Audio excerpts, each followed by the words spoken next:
السلام عليكم. والآن بداية هطول الأمطار، شايفين؟ الساعة 7 مساء. تمام. غريبة في الموضوع، شوفوا مطر الآن، بداية المطر، نزول المطر. تمام. الجو طبعا خلال الأسبوع اللي فات مقلب والجو يعني ما تدري إيش يعني. تمام. لكن شوفوا في المشروع هذا ما شاء الله الإسمنت كله في الشارع. تمام. الإسمنت كله في الشارع، طبعا يصبوا خلاطة عادية.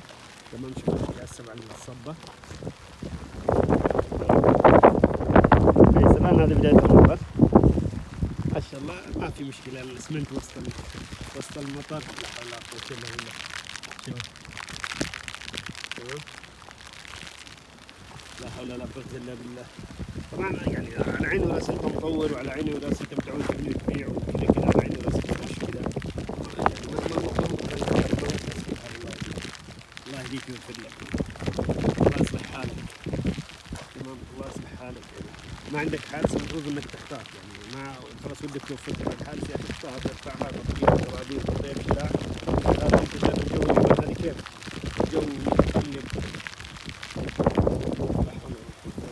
يعني الان شايف الموضوع يعني، لو انا مكانه حتى لو انا مطور ولو انا مستثمر الان بتحرك وجهي بمشي لا بغطيها بشيء.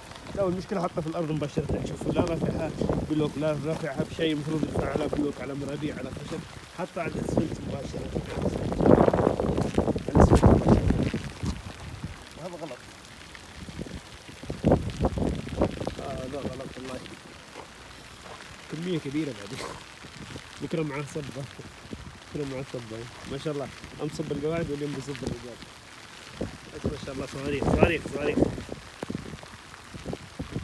القواعد استغرقت منه الحدادة يوم، والنجارة يوم، والصب يوم، 3 أيام بالضبط وصبها. ما شاء الله عليه، ما شاء الله، ما شاء الله.